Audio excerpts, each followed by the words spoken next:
Hello ji, we are going to start with the light chapter today. ठीक है, light chapter के साथ हम शुरू करने जा रहे हैं. ठीक है, क्लास 10th का नया चैप्टर शुरू होने जा रहा है. ठीक है, फिजिक्स का चैप्टर है, इजी चैप्टर है.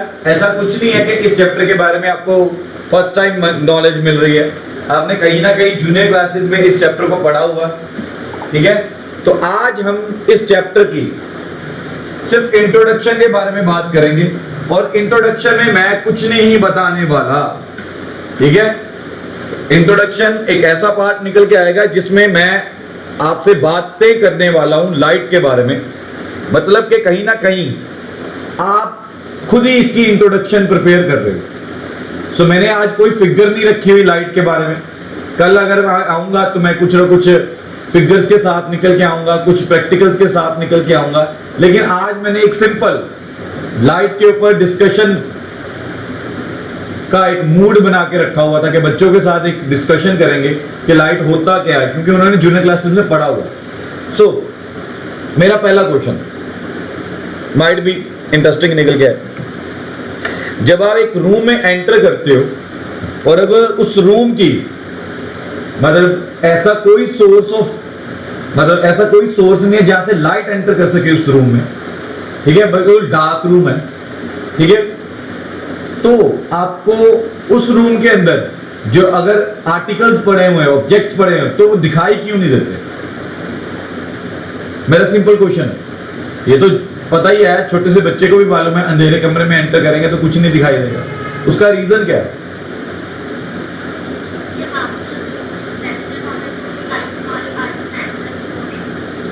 ओके, क्या कह रहे वर्ष? रेटिना में कोई इमेज नहीं बनती. ठीक है, एनीवन एल्स? के एक डार्क रूम में जब एंटर करते हैं तो हमें दिखाई क्यों नहीं देता? ऑब्जेक्ट्स वहां पर पड़े हुए हैं लेकिन ऑब्जेक्ट्स मुझे दिखाई क्यों नहीं दे रहे? ठीक है, दो बच्चों ने आंसर दिया. हर्षित, क्या आंसर देना चाहते हो? कोई रीजन?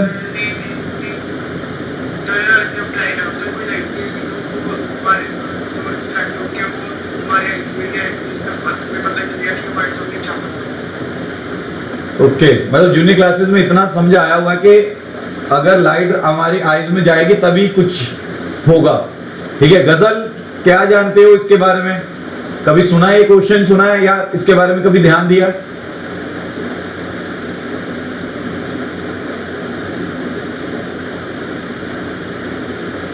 गजल, आपकी आवाज नहीं आ रही. चलो, कोई और बच्चा?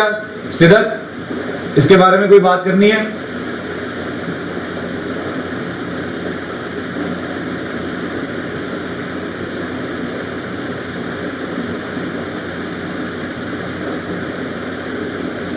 चलो, बाकियों का मूड नहीं, लगता नहीं बाकियों का मूड है. चलो मैं बताता हूं इसके बारे में. ठीक है, तो मतलब एक सिंपल सा क्वेश्चन है. इन ए डार्क रूम, अगर एक डार्क रूम के अंदर आप जाओगे, ठीक है, तो एट लीस्ट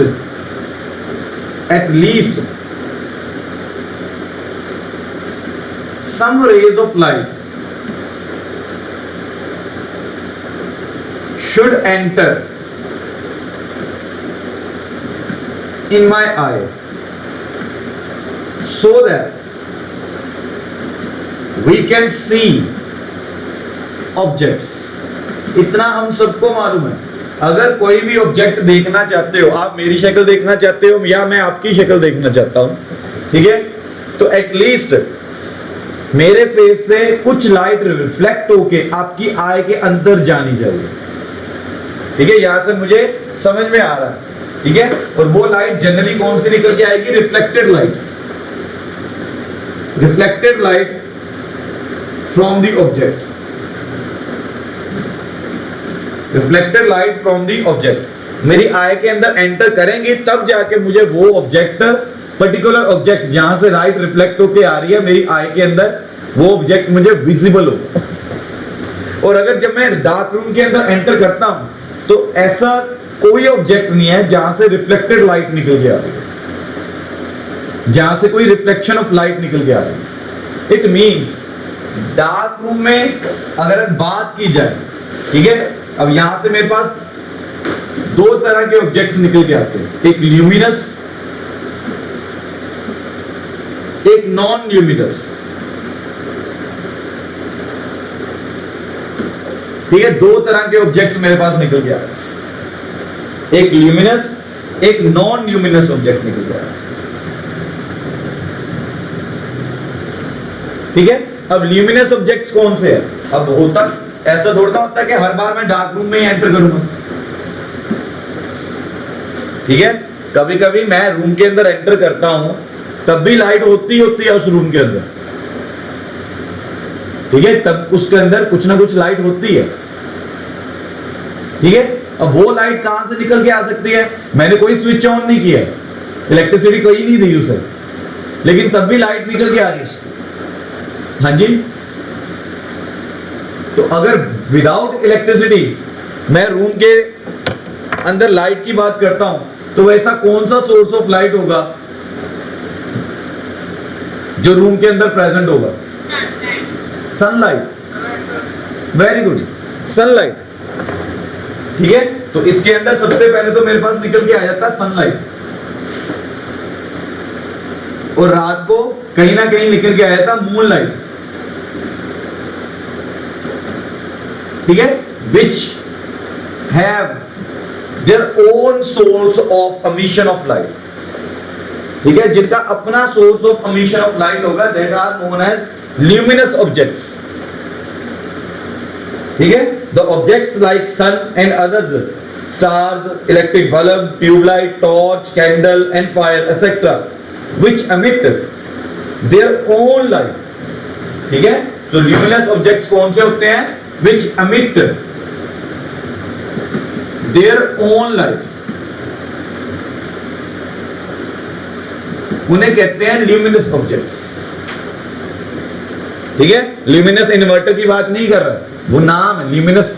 अब ल्यूमिनस इन्वर्टर का यहां से चेक करिए कि उसने नाम क्या सोच के रखा होगा। उसका मतलब ही यही था कि उसकी अपनी लाइट। ठीक है, तो ल्यूमिनस का मीनिंग यहां पर निकल के ये आता है विच एमिट देयर ओन लाइट। ठीक है, नॉन ल्यूमिनस ऑब्जेक्ट्स कौन से होते हैं? जैसे मेरी बॉडी होगी, ह्यूमन बॉडी, सबसे पहले। ठीक है, मेरे ऊपर अगर कोई लाइट नहीं पड़ेगी ल्यूमिनस ऑब्जेक्ट से, ठीक है, ल्यूमिनस ऑब्जेक्ट की लाइट मेरे ऊपर आके पड़ेगी, तब जाके मेरी बॉडी क्या होगी? विजिबल होगी। तब जाके मेरी बॉडी क्या होगी? उस विजिबल होगी। ठीक है, तो यहां से ल्यूमिनस ऑब्जेक्ट क्या करेंगे? Luminous object, non luminous object, यहां पर मैं लिख देता हूं which do not emit their own light.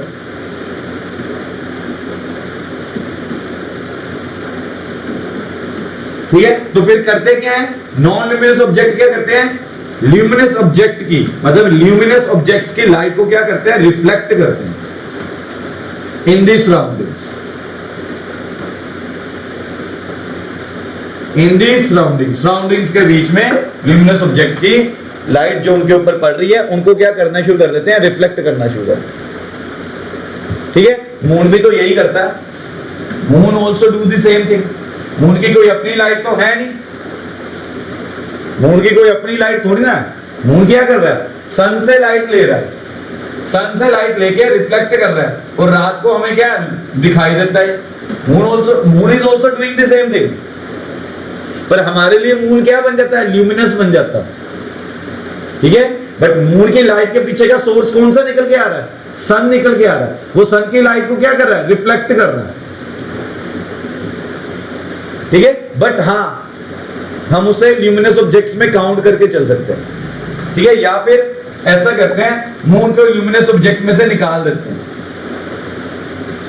ठीक है, सन की जगह, मून की जगह स्टार्स को रखने हैं, और मून को इसके अंदर ऐड ऑन कर देते हैं, यहां पर लिख देते हैं।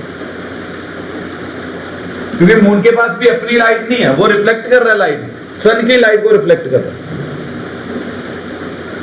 तो सन की लाइट को रिफ्लेक्ट करता हुआ जा रहा है। ठीक है, समझ में आ रही है बात? तो मेरा एक यहाँ पर एक स्मॉल क्वेश्चन राइज होता है यहाँ पर एक और, ठीक है। ऐसा कोई ऑब्जेक्ट है कि जिसके ऊपर लाइट भी पड़ रही है तब भी वो विजिबल नहीं हो रहा? ऐसा कोई ऑब्जेक्ट है जिसके ऊपर लाइट भी पड़ रही है, ठीक है, रिफ्लेक्ट भी कर रहा हो लाइट, वो तब भी हमें विजिबल ना हो रहा हो? Is there any case? हो सकता है ऐसा? बोलो जरा, हो सकता है तो बताओ, नहीं हो सकता तो बताओ। सूर्यांश, हो सकता है ऐसा? नहीं हो सकता सर। नहीं हो सकता मौलिक, कि मतलब उसके ऊपर लाइट भी पड़ रही है तब भी हमें विजिबल, मतलब लाइट पड़ेगी तो विजिबल होगा ही होगा। हाँ जी सर, लाइट देंगे थोड़ा बहुत तो दिखेगा। अच्छा, हर्ष आप क्या कह रहे हो? नहीं होगा सर, एयर, चलो, मतलब एयर लाइट रिफ्लेक्ट नहीं करती। मैं लेकिन यहां पर यह पूछ रहा हूं कि ऐसा कोई सोर्स जो रिफ्लेक्शन करता हो लेकिन तब भी विजिबल ना हो, तब भी विजिबल ना हो सकता है ऐसा कुछ? जयशना, हो सकता है ऐसा कुछ? मिरर, अरे मिरर तो मुझे विजिबल होता है। मिरर तो साफ पता चल जाता मुझे।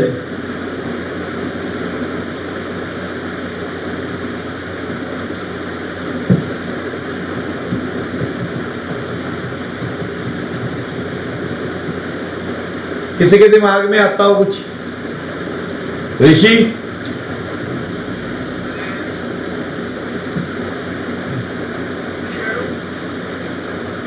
शैडो, हाँ हाँ, नहीं शैडो तो दिखाई देती है।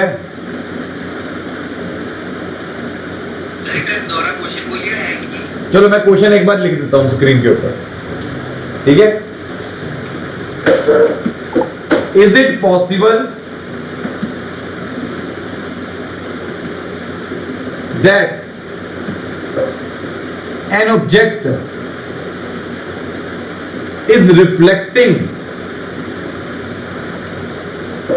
some light but still is not visible to us? अगर है तो वो कौन सा ऑब्जेक्ट है, और अगर नहीं है तो क्यों नहीं?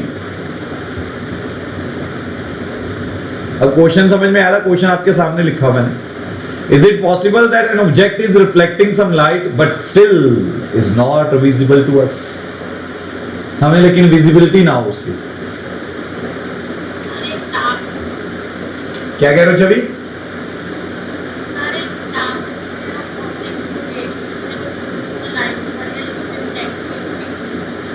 बेटा मैं, आप मेरा क्वेश्चन नहीं समझे। मैं कह रहा हूं एक ऑब्जेक्ट ऐसा है जो लाइट को रिफ्लेक्ट कर रहा है तब भी मुझे विजिबल नहीं हो रहा, ऐसा है कोई ऐसा ऑब्जेक्ट? अब डार्क रूम में मैं जा रहा हूं, वहां पर तो ऑलरेडी लाइट नहीं है तो रिफ्लेक्शन भी नहीं होगी। यहां पर मतलब लाइट में है और उसके ऊपर लाइट पड़ भी रही है तो वो रिफ्लेक्ट भी कर रहा है लेकिन तब भी मुझे विजिबल नहीं हो रहा, ठीक है। तो इसका आंसर मैं बता दूं, इसका आंसर यस है। इसका आंसर क्या निकल के आएगा? यस।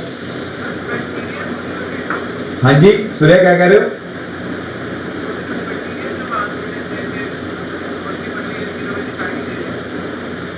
हाँ, ऐसे मटेरियल्स बना सकते हैं हम।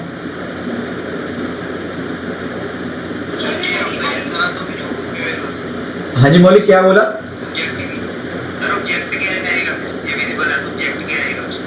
अरे उसकी कंडीशंस के बारे में बताऊंगा मैं आपको। जयशना, क्या बोल रहे थे आप?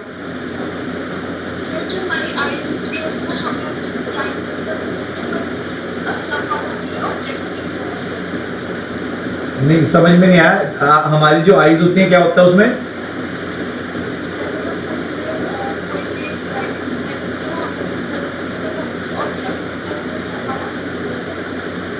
नहीं जैस्मिन नहीं,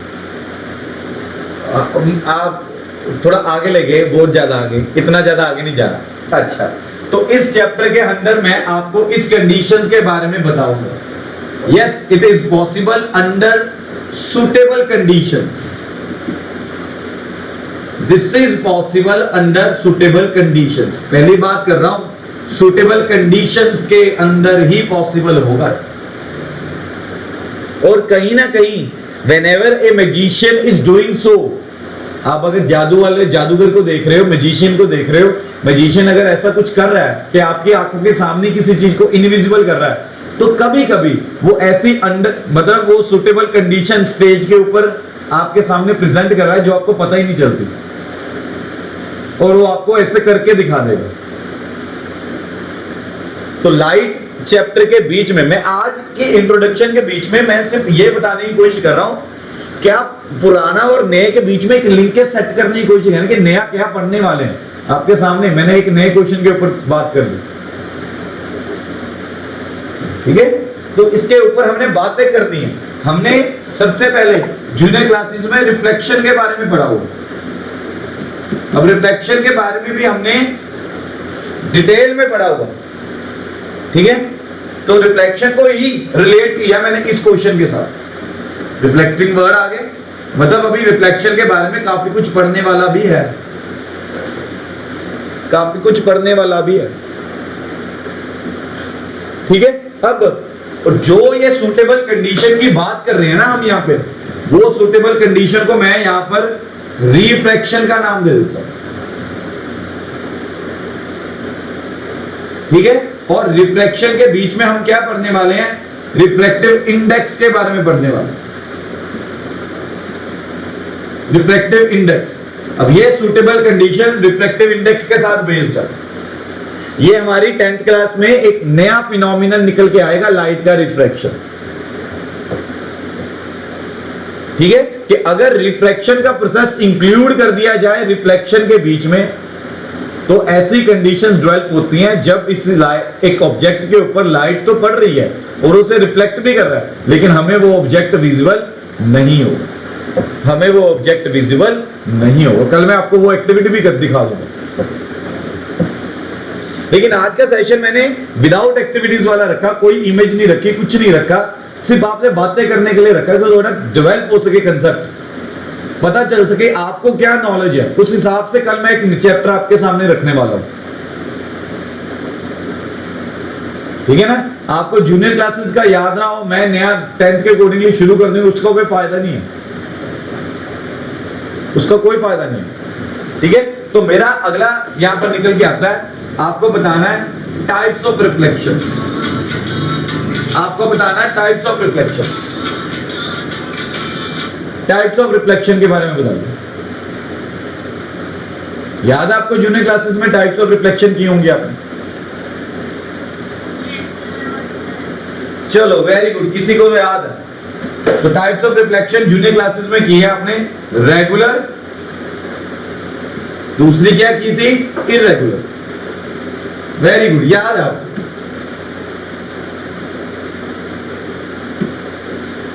रेगुलर एंड इररेगुलर, ठीक है। रेगुलर के बीच में क्या होता था, रेगुलर में क्या करते थे आप लोग, हाँ जी,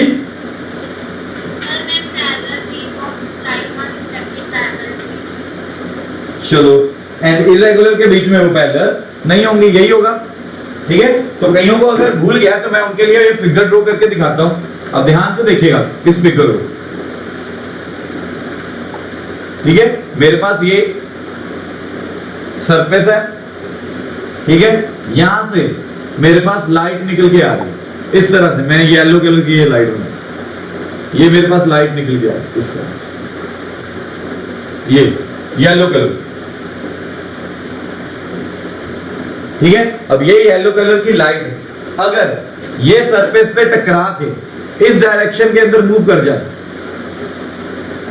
ठीक है, और यहां से ये इस डायरेक्शन के अंदर मूव कर जाए, तो आप देखिए मेरे पास ये क्या निकल के आ रहा है, मेरे पास ये आपस में पैरेलल निकल के आ रहा है, आपस में ये क्या निकल के आ रही है, पैरेलल।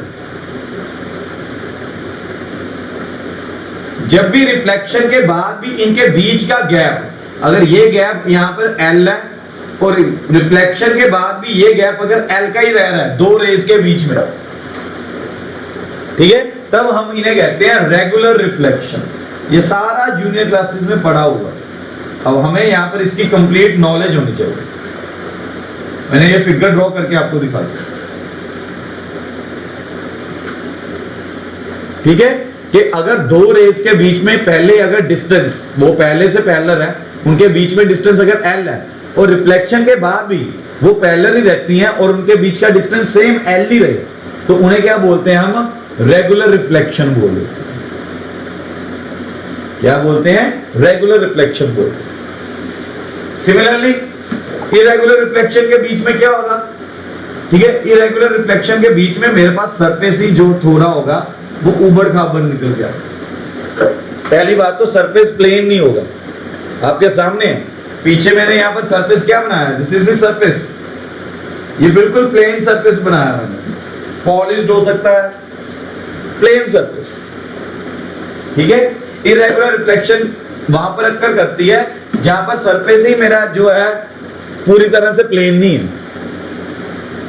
ठीक है। यहां पर अगर मेरे पास रे ऑफ लाइट निकल के आ रही है, ठीक है, इस तरह से ये आ रही है, ऑलरेडी इनिशियली वो पैरेलल ही आ रही है, इनिशियली वो मेरे पास पैरेलल ही निकल के आ रही है, बट आफ्टर रिफ्लेक्शन, अब सरफेस सेम नहीं था, आफ्टर रिफ्लेक्शन वो मेरे पास पैरेलल नहीं रही, ठीक है। यहां पर वो क्या निकल के आ रही है? पैरेलल, पर यहां पर वो पैरेलल नहीं है, यहां पर नॉट पैरेलल। तो ऐसे में हम ये बोल सकते हैं ये इरेगुलर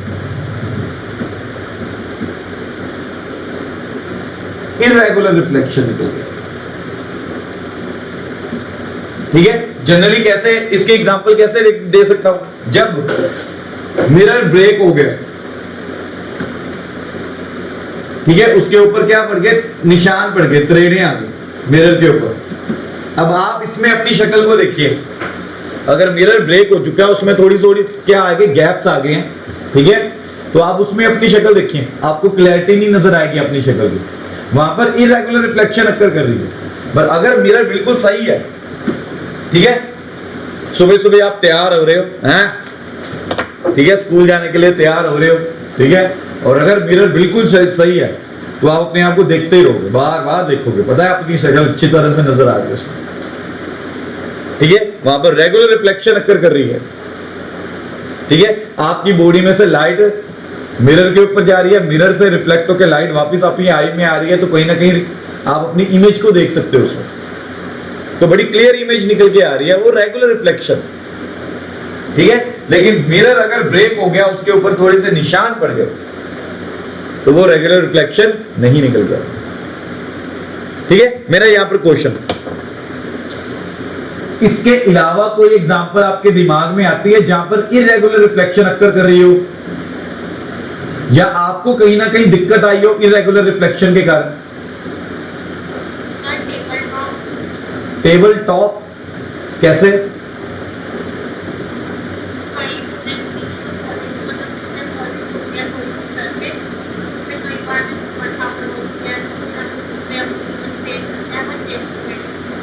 चलो, इसके अलावा कोई और, छवि के अलावा किसी और के पास एग्जांपल हो?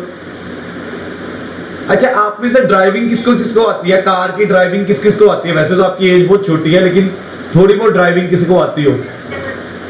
हाँ जी, थोड़ी बहुत ड्राइविंग, क्योंकि 10th क्लास के बीच में ऑल्दो रोड के ऊपर नहीं, थोड़ा बहुत ड्राइविंग घर वाले सिखा देते हैं, ठीक है। तो चलो, तजिंदर तेरे पैर पहुंच जाते हैं यार, तू अभी इतना छोटा है। अच्छा, चलो, अब मैं यहाँ पर आपको इरेगुलर रिफ्लेक्शन की एक एग्जांपल देने वाला हूँ। अब मुझे क्या आदत है, मैं कार ड्राइव करता हूँ, तो मेरी एक गलती हमेशा रह जाती है, मैं जो फ्रंट विंड स्क्रीन कहते हैं जिसे हम कार की, ठीक है, आगे वाला शीशा, ठीक है, उसे साफ नहीं कर पाता ठीक से, मतलब मैं ध्यान नहीं देता इतना साफ करने में। चलो, दिन में तो चल जाता है काम, लेकिन रात को जब मैं वो कार ड्राइव कर रहा होता हूँ और अगर मैंने शीशा अच्छे तरीके से साफ ना किया हो, ठीक है, तब मुझे पता चलता है कि मुझे ड्राइविंग करने में दिक्कत आ गई। ठीक है, दिन में भी आती है दिक्कत, नो डाउट कि रात को दिक्कत थोड़ी बढ़ जाती है, दिन में दिक्कत आती है। वहां पर क्या होता है, मैंने शीशा ठीक से साफ नहीं किया, अब शीशे के कुछ पोर्शन के ऊपर मिट्टी पड़ी हुई है, ठीक है, कुछ पोर्शन साफ है, ठीक है, लाइट सामने से रिफ्लेक्टेड लाइट मेरी आई के अंदर एंटर कर रही है, तो वो ठीक तरह से वो इरेगुलर रिफ्लेक्शन मेरी आई में एंटर कर रहा है एट दैट टाइम। तो इरेगुलर रिफ्लेक्शन के कारण मुझे रोड के ऊपर जो व्हीकल्स निकल के आ रहे हैं, व्हीकल्स जो निकल के आ रहे हैं, वो अब मुझे ठीक तरह से विजिबिलिटी, मुझे दिक्कत आएगी देखने में।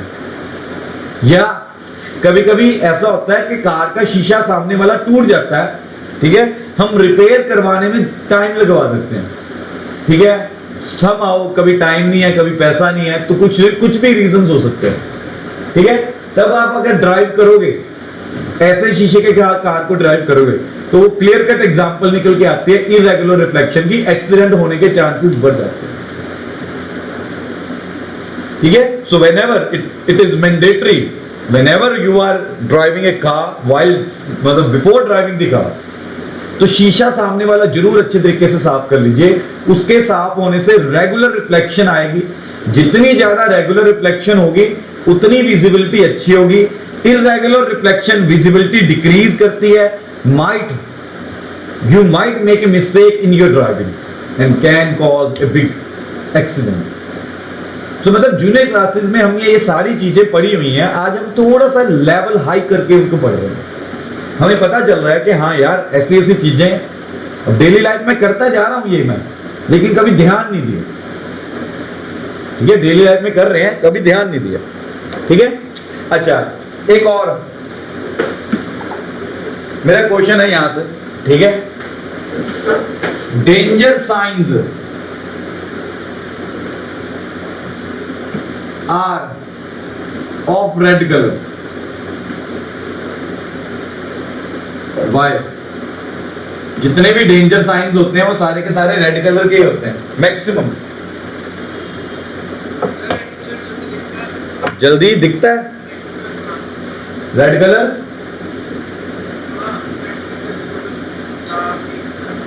रेड कलर डार्क दिखता है, चलो हाँ डार्क तो दिखाई देता है रेड कलर, ठीक है। मतलब रेड कलर ज्यादा, मतलब मैं अगर अपनी बात करूं, ठीक है, तो रेड कलर ज्यादा एक तरह से आपकी आई कैचिंग है, एक तरह से आप ये कहना चाहते हो। हाँ, कईयों को तो इरिटेट करता है रेड कलर, बहुत ज्यादा रेड कलर इरिटेट करता है। आजकल अगर आप शादियों की बात करें, हम वी आर पंजाबीज, तो पंजाबीज को जो होता है शादी में लाल लहंगा, अब लेकिन आजकल की जो लड़कियां हैं वो लाल लहंगा पसंद नहीं करती, क्योंकि कहीं ना कहीं रेड कलर आई कैचिंग जरूर है, नो डाउट, लेकिन रेड कलर कहीं ना कहीं जो है कभी कभी आई को इरिटेट भी करता है। तो उसके कंट्रास्ट के हमने लहंगा गर्ल्स ने यूज करने शुरू कर दी। कंप्लीट रेड कलर का लहंगा कभी नहीं यूज करती थी, ठीक है, मरून हो गया, थोड़ा सा लाइटर शेड हो गया रेड से, पिंक कलर हो गया, ऐसे आजकल यूज करना शुरू कर दिया, ठीक है। तो मेरा क्वेश्चन अभी भी वहीं का वहीं खड़ा है, मुझे करेक्ट आंसर अभी भी मिला, why danger signs are of red colour only. Danger signs हमेशा रेड कलर के ही क्यों होते हैं?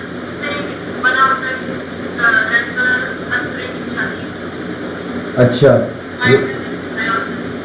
वो तो हमें बचपन से सिखाया ही यही किया ना कि red colour is a symbol of danger, और रेड कलर का जो सिंबल है, मतलब danger symbols are of red colour, ठीक है। अब डेंजर सिंबल्स अगर आप रेड कलर की बनाओगे तो आपको रेड कलर तो डेंजर साइन ही नजर आएगा ना, आप तो उसे डेंजर साइन ही बोल बोल के चलोगे ना।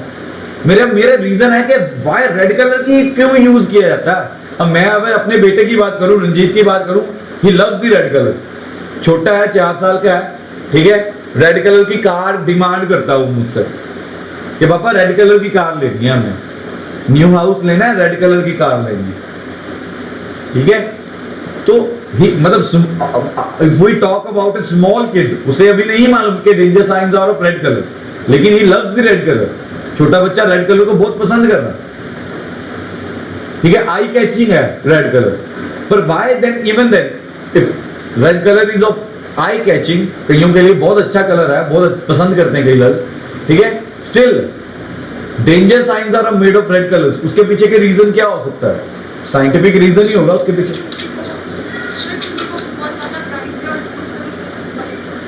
चलो मैं ना यहाँ पर आपके आंसर्स लिखने शुरू करता हूँ। तो ब्राइट वाला मुझे यहाँ पर एक ऑप्शन निकल के आ रहा है, ब्राइट। इससे पहले मुझे बोला था कि बहुत ज्यादा डार्क है, तो डार्क और ब्राइट मैं इतना बोल दूं are opposite of each other. एक बच्चे ने इससे पहले डार्क बोला था, आपने ब्राइट बोला। जैशना मैं इतना ही रीजन दे दूं, bright and dark are of opposite to each other. Anyone else? हाँ जी अमन, कैसे क्या क्या कह रहे हो?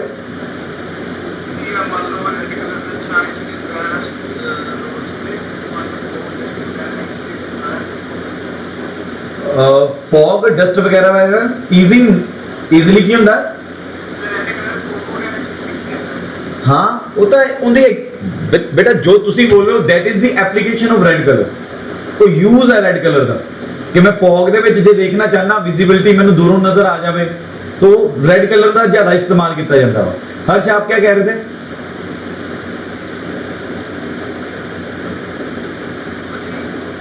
ठीक है एनीवन, मतलब कोई नहीं पार्टिसिपेट करना चाहता इससे अलावा, या किसी के चलो दिमाग में नहीं आ रहा होगा। हाँ जी क्या कह रहे हो?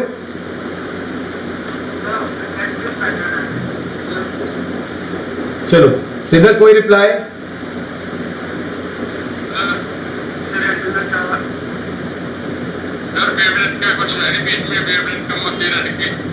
चलो साहिल, साहिल आया पूरे कंसेप्ट के साथ। ठीक है सीधा क्या कह रहे हो आप बेटा?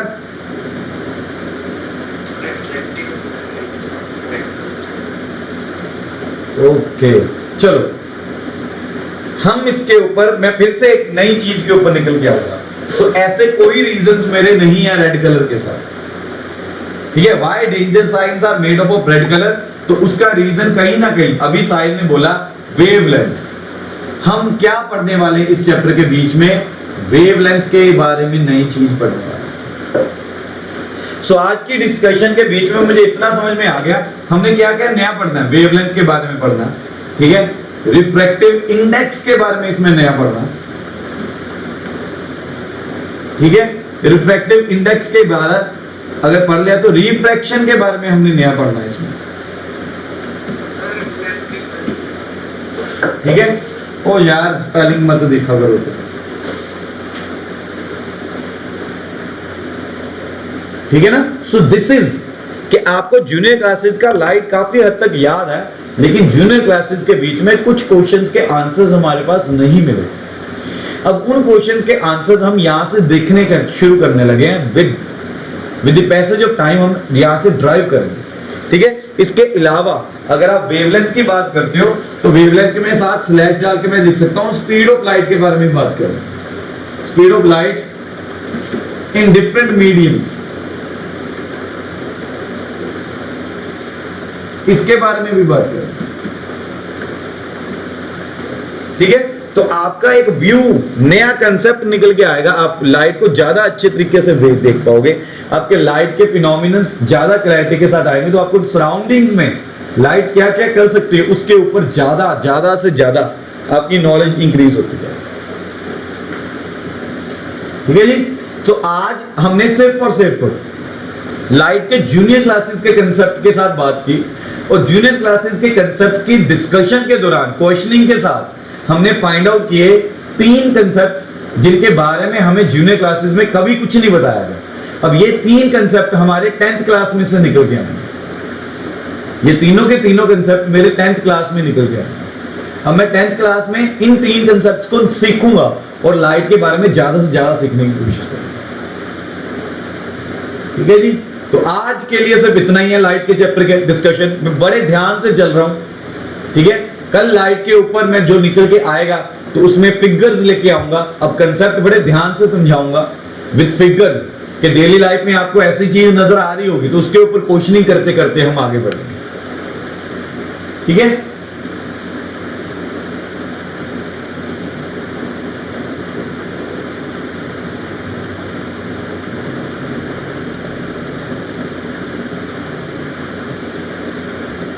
तो आज के लिए बस इतना ही।